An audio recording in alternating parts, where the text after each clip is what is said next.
Bonjour à tous et merci de nous rejoindre sur deux antennes cette semaine, celle de France 24 et d'Europarl TV, la chaîne du Parlement européen, pour une émission exceptionnelle.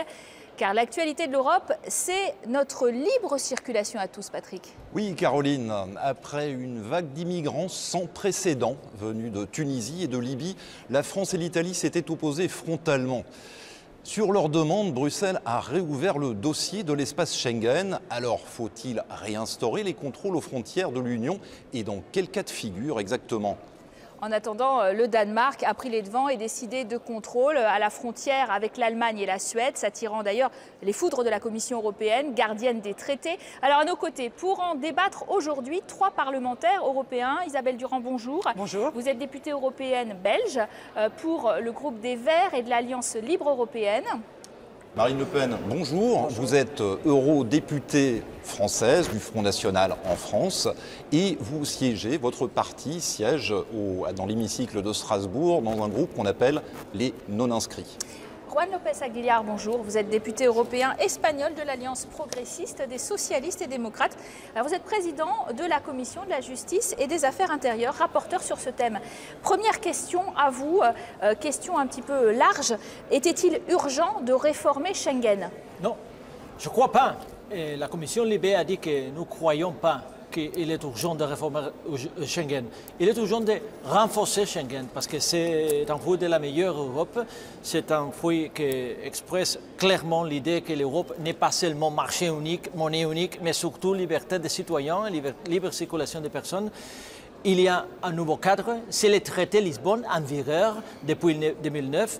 Il s'agit de construire un espace de liberté, sécurité et justice, de renforcer la clause de la solidarité et de compléter les projets Schengen, pas réduire, pas détruire Schengen, renforcer Schengen.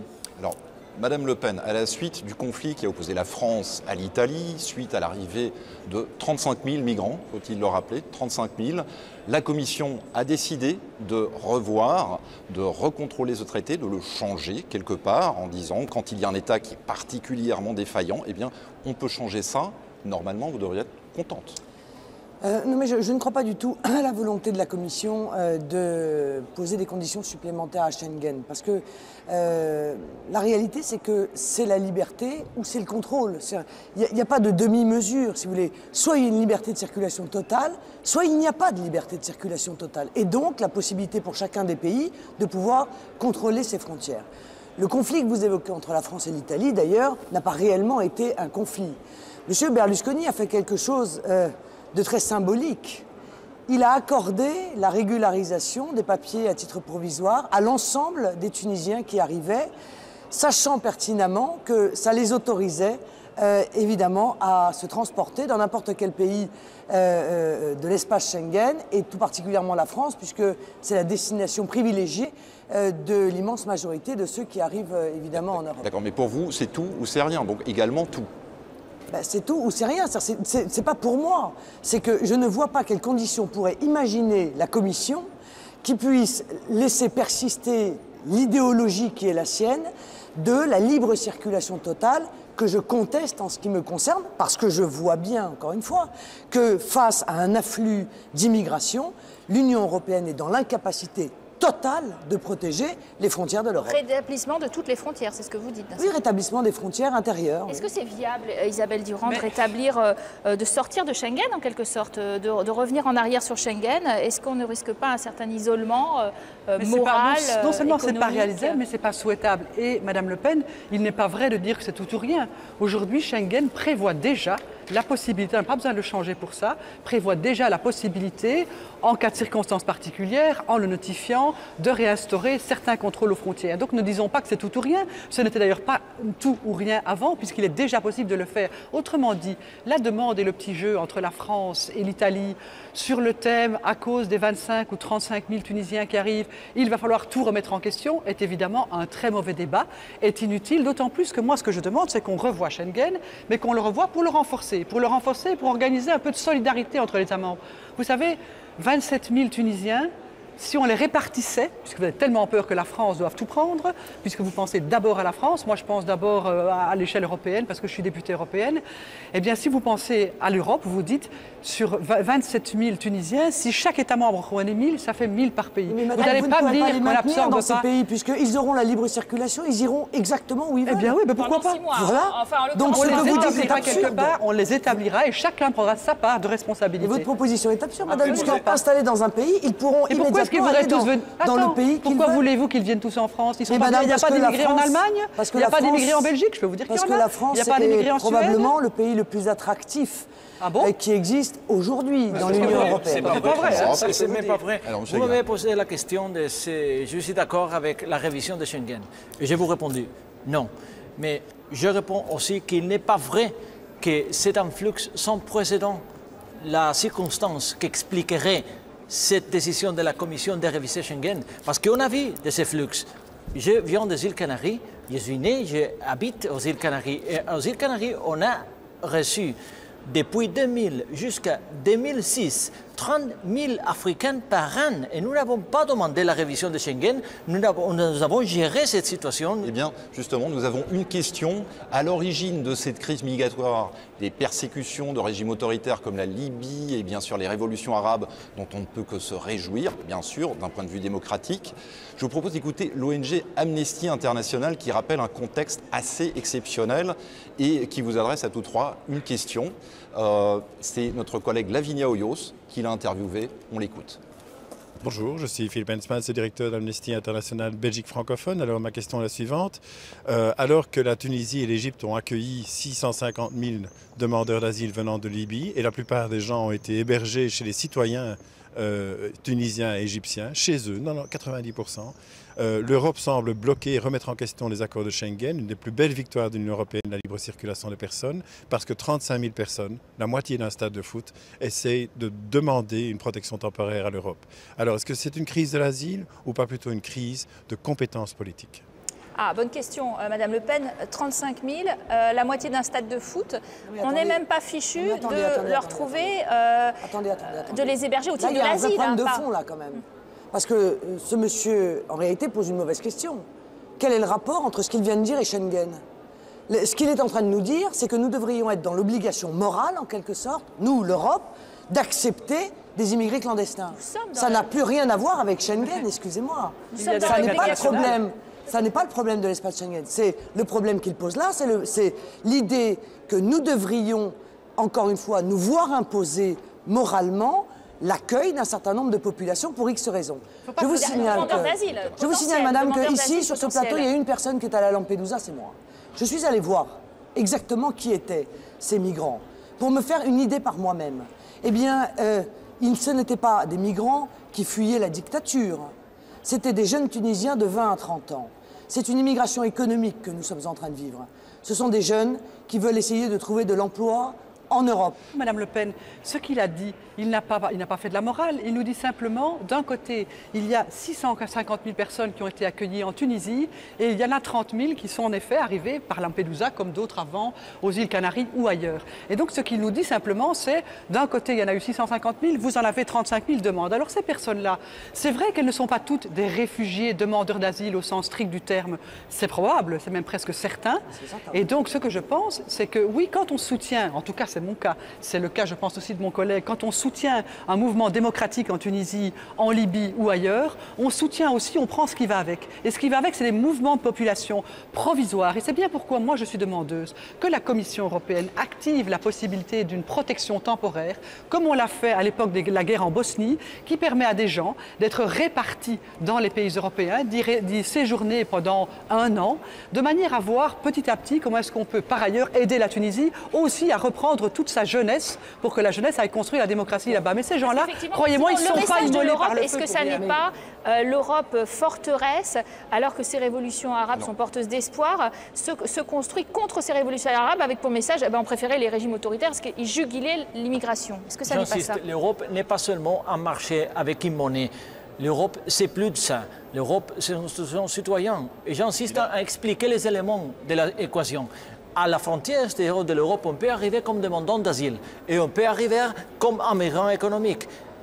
Ça arrive comme demandant d'asile, il y a la Convention internationale de la protection de l'asile et des refuges. Et toute l'Europe est liée par ces conventions. Mais si on arrive comme demandant économique, les messages sont les mêmes.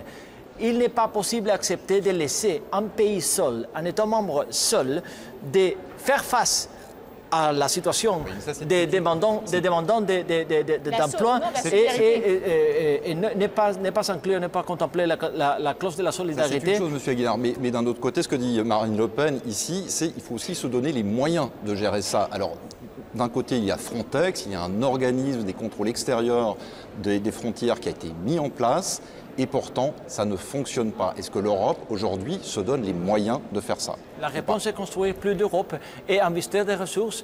Et la réponse est établir la clause de la solidarité. La réponse n'est pas rétablir les frontières extérieures de l'Union européenne, parce que c'est le chemin contraire, c'est le chemin trompé, c'est le chemin erroné, c'est le chemin sûr à la faillite de l'Europe. Écoutez, madame, on nous a demandé d'effondrer nos frontières intérieures en nous disant qu'on allait protéger les frontières extérieures. Aujourd'hui, on nous dit, pour des raisons morales, nous laissons les frontières extérieures ouvertes et nous devons accueillir des gens et on va les dispatcher. Moi, je ne suis pas dans une discussion morale ici, je suis dans une discussion strictement politique. Est-ce que oui ou non, nous devons, et c'est la question que vous posiez, sur Frontex, qu'est-ce qu'il faut faire?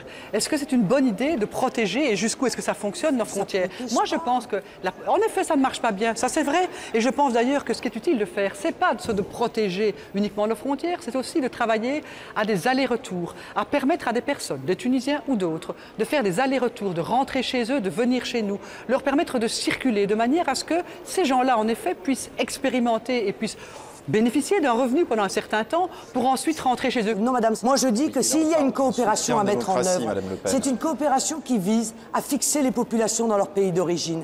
Et donc, je pense que Frontex ne doit pas, comme elle le fait aujourd'hui, ramener les bateaux aux côtes européennes, mais en réalité convoyer effectivement les bateaux qui seraient tentés d'atteindre les côtes européennes en toute sécurité vers leurs côtes d'origine. L'accord que vous aviez avec M. Ben Ali. Madame, mais on peut pas. D'accord, écoutez, vous parlez à monsieur le socialiste, d'accord? Parce que moi, je n'avais pas d'accord avec monsieur Ben Ali. C'était un socialiste, monsieur Ben Ali. C'était pas quelqu'un du Front National, d'accord? L'international socialiste, ça ne me regarde pas, moi.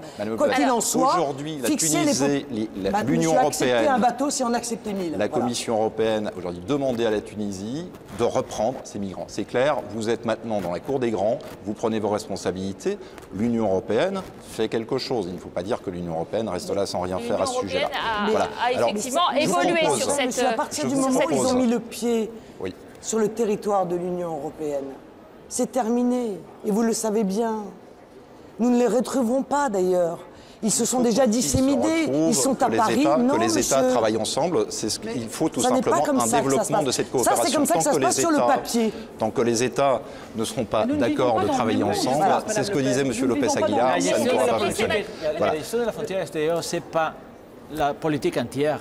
Il faut aussi une compréhension des besoins économiques et sociaux de l'Europe du siècle XXI.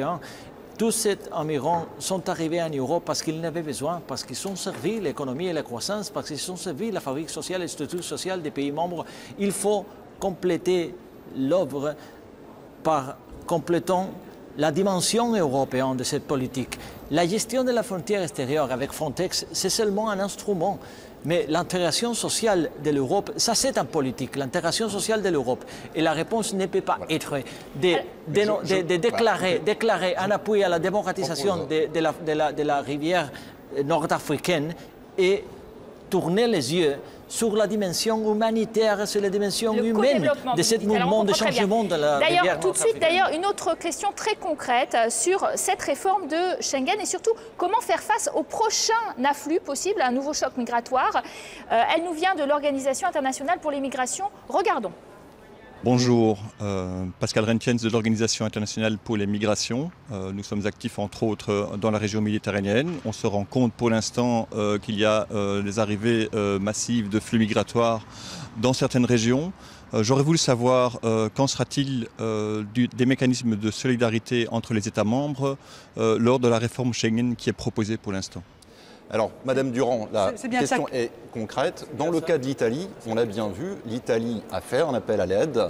L'Europe est restée muette. Bien sûr, et là il y a un problème. Comment est-ce que devrait et c'est fonctionner bien le système de solidarité en Europe? Le système de solidarité devrait s'organiser de telle manière que quand les pays les plus proches des frontières sont les premiers exposés, que ce soit les Canaries, Lampedusa ou d'autres, ou Malte ou Chypre, il faut permettre une solidarité des États membres. Ça veut dire, et vous avez beau dire que ces gens vont circuler, eh bien oui, ils vont circuler, mais ils vont aussi se fixer quelque part. Ce n'est pas des nomades, ces gens. Ce sont des gens qui vont se fixer quelque part. Il faut donc qu'on puisse leur offrir que chaque État membre ait la responsabilité de prendre sa part dans l'accueil de ces personnes. Et vous savez, l'accueil de ces personnes, il nous sera bien utile à terme, parce qu'un jour, en France comme ailleurs, quand il faudra payer nos pensions, quand il faudra payer votre pension ou la mienne, on sera aussi content, vu la pyramide démographique, d'avoir aussi des personnes pour garantir ce paiement. Et donc je crois qu'il faut pouvoir non seulement solidariser entre les États membres de manière à ce que chacun prenne sa part, la France comme l'Italie comme les autres, et d'autre part de permettre en effet que ces nouvelles populations que nous accueillons, on triera leur cas, on verra ceux qui peuvent rester parce qu'ils sont dans les conditions, ceux qui ne le sont pas, et dans le cas des Tunisiens et des Libyens et de tous ceux qui viennent du Moyen-Orient,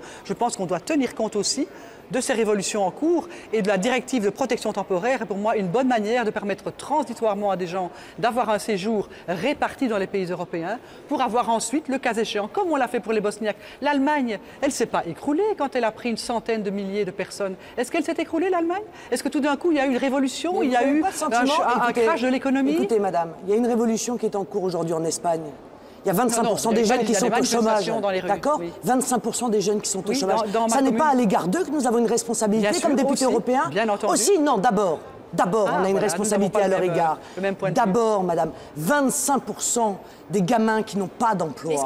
Alors moi, le partage de la solidarité, c'est bien gentil, mais encore une fois, madame, pour que les gens dont vous espérez qu'ils paieront votre pension, votre retraite, parce que moi, pour qu'on puisse payer retraite, je préfère qu'on fasse des enfants, voyez-vous. En tout cas, c'est ce que j'ai fait moi. Bon, mais pour que ces gens-là puissent payer votre retraite, il faut qu'ils aient de l'emploi. Il n'y a plus d'emploi. Il y a 5 millions de chômeurs. 5 millions de chômeurs en France. C'est ça la question. C'est ça la question. Alors, on va les faire venir pour leur offrir quoi, madame? Madame Le Pen, on va demander en espagnol, on en a un sur le plateau. Une relance économique. Madame Le Pen, vous allez pouvoir demander à M. López Aguilar son avis là-dessus. En Espagne, il est bien clair que le problème du chômage, ce n'est pas la faute des étrangers, ce n'est pas la faute des immigrants.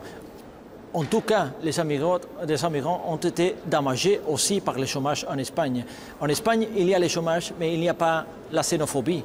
Il n'y a pas un mouvement de réaction contraire, xénophobe ou raciste contre les immigrants. En Espagne, il y a bien sûr les problèmes économiques parce qu'il y a le modèle de croissance qui a été appuyé par la construction et ce modèle a fini. Ça, c'est le problème. Mais en tout cas, j'insiste, le problème, c'est que l'Europe, c'est un espace de libre circulation. Tous ces gens qui sont arrivés à la frontière extérieure n'ont pas l'intention de rester à Lampedusa, n'ont pas l'intention de rester aux îles Canaries, n'ont pas l'intention de rester à Malta. Ils regardent l'Europe. L'intention, le problème, c'est donc un problème européen. Et il faut le comprendre, il faut le gérer en clé européen. Il faut construire la politique de solidarité et non pas au cas par cas individuellement, comme l'a fait le Danemark par exemple. Le Danemark qui a décidé de rétablir unilatéralement des frontières, ça fait un certain tollé. Est-ce que si par exemple la France, comme le propose Madame Le Pen, venait à faire ce choix aussi, est-ce que, quand on parle des conséquences économiques, est-ce qu'elle ne s'isolerait pas justement de ce continent européen économiquement? Est-ce que ça ne serait pas aussi très dommageable? Mais on peut sortir de Schengen. On peut raisonner à l'échelle de son pays et de se dire, moi, tout ce qui me préoccupe, d'abord et avant tout, c'est mon pays. Point à la ligne. C'est compréhensible, ça peut même être à certains égards légitime, mais je pense que votre pays, le mien, le sien, n'a de sens qu'en lien avec les pays voisins. Et que le projet européen, c'est un projet dans lequel on est obligé, condamné, et c'est très bien comme ça, à chercher ensemble les solidarités et les manières de faire mieux ensemble que ce que nous le faisons séparément. C'est ça le projet européen, rien d'autre. Et donc je pense que pour ce qui concerne les migrations, il s'agit en effet que nous prenions à la fois notre part, mais que nous prenions aussi notre part de ce que peuvent nous apporter ces migrations. Je ne suis pas naïve, je ne suis pas angélique, je vis dans une commune où il y a aussi 30% de personnes d'origine étrangère, où il y a des problèmes de pauvreté, où il y a des problèmes de chômage. Je les connais bien, je les vis ici au quotidien, ici dans Bruxelles. Et donc je sais pertinemment combien c'est difficile, mais je ne crois pas du tout que votre position va en aucune manière renforcer la position de ces personnes aujourd'hui en précarité ou en difficulté, qu'elles soient françaises d'origine française pur jus ou françaises d'origine étrangère. Madame, je n'ai jamais fait de différence. Qu'est-ce qu'on fait? Madame, d'abord, je n'ai jamais fait de différence entre les Français d'origine étrangère et les Français d'origine française. française. Pour moi, un Français est un Français. Et la préférence nationale que je veux voir appliquer, c'est aux Français, à ceux qui ont la carte d'identité, quelle que soit leur couleur, leur origine, etc. Donc je crois que vous avez mal compris, en l'occurrence, le programme qui était le mien, mais ça n'est pas le sujet aujourd'hui. Le sujet, madame, c'est que quand nous avons des pays en faillite, parce qu'aujourd'hui, la seule chose que nous avons partagée en Europe, c'est la faillite, d'accord? Nous nous sommes tous mis ensemble, et nos traditions de faiblesse a fait que notre continent, qui était un continent si riche, est aujourd'hui au bord du dépôt de bilan. On va peut-être la vraie question, sur la vraie question, c'est les dépôts de bilan viennent peut-être d'ailleurs, coût évidemment financier. Peut-on assumer, et on va peut-être revenir là-dessus. Non mais peut-on assumer, c'est une vraie question, peut-on assumer le poids financier d'une immigration nouvelle alors même que nous n'avons pas d'emploi à offrir? 1000 personnes par pays, vous imaginez la moyenne? Madame Le Pen, est-ce qu'il est mieux pour vous de redépenser des millions d'euros pour réinstaurer pour rétablir juste en un coup ces frontières?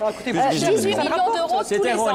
Ça coûte cher, 18 millions d'euros, c'est un coût absolument dérisoire. Et 20 millions pour les rétablir.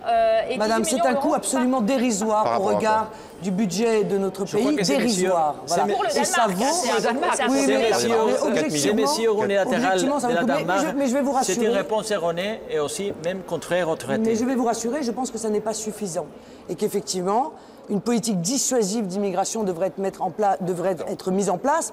Je ne veux même pas espérer en Europe, parce que ce ne sera jamais le cas, mais à tout le moins dans chacun des pays, parce que tant que les clandestins auront intérêt à venir dans nos pays, ils y viendront, et on ne peut même pas leur en faire objectivement le reproche. Alors, le sommet qui va trancher sur ces questions, c'est à Bruxelles, 24-25 juin, les 27 chefs d'État et de gouvernement. Qu'est-ce que vous en attendez concrètement? Dernière question, très rapidement. J'espère bien sûr que la Commission va être capable de défendre les traités Lisbonne. L'ambition des traités Lisbonne, l'espace de liberté, sécurité et justice, qui fait que toutes ces affaires ne sont pas une question exclusivement nationale, ils sont une question européenne. Et il faut relancer l'ambition d'établir une gérance commune des frontières extérieures, une solidarité entre les pays membres pour gérer les flux migratoires, une coordination et cohérence entre les politiques extérieures d'appui à la démocratie dans la rivière nord-africaine, les dimensions humanitaires et humaines, et une construction de la intégration sociale de la diversité en Europe. Madame Le Pen, très rapidement, on arrête tout, on sort de tout. Enfin, c'est quand même étonnant. Non, mais c'est quand même étonnant. Il y a dans le traité la possibilité de suspendre, mais quand on décide d'appliquer le traité et de suspendre, on se fait menacer par la Commission. Moi, je dis que dans une situation telle qu'elle existe aujourd'hui, qui est une situation exceptionnelle, aujourd'hui, on parle de 35 000 personnes. Encore une fois, notre responsabilité à tous, c'est d'envisager que ces flux soient beaucoup plus importants que cela. Et vous savez qu'ils pourraient être des flux de 100 000, 200 000, 300 000 personnes. Il faut prévenir. Alors, Madame Durand, qu'est-ce que vous attendez de ce sommet et des chefs d'État et de de ce sommet, moi j'attends qu'en effet on puisse renforcer Schengen, qu'on puisse travailler sur la solidarité et qu'on travaille simultanément sur l'aide européenne que nous pouvons faire à ces pays pour améliorer, je dirais, la transition démocratique, pour aider ces jeunes. Celui qui s'est immolé par le feu, là, il ne l'a pas fait pour le plaisir, il l'a fait parce qu'il était en grande difficulté, parce qu'un régime les opprimait. Il faut qu'à ces gens-là, on puisse leur donner la possibilité d'établir un système démocratique. La démocratie, ils n'ont rien obtenu du tout, ils ont fait eux-mêmes. Oui. Et c'est à eux qu'on le doit. Mais c'est très bien. Et donc maintenant, il faut les aider à construire en effet non seulement une démocratie, mais aussi des moyens de subsistance pour cette génération de jeunes. Pas ça dans votre pays, ça pourrait être un bon début. Vous croyez que qu'est-ce qu'on fait chez nous avec nos jeunes chômeurs? On pourrait continuer évidemment sur le chômage, mais ce n'est pas le thème de cette émission. C'est la fin en tout cas de cette émission spéciale. Merci à vous d'y avoir participé. Merci à vous de l'avoir suivi sur France 24 et Europarl TV. On se retrouve prochainement sur nos deux antennes. À très bientôt à tous.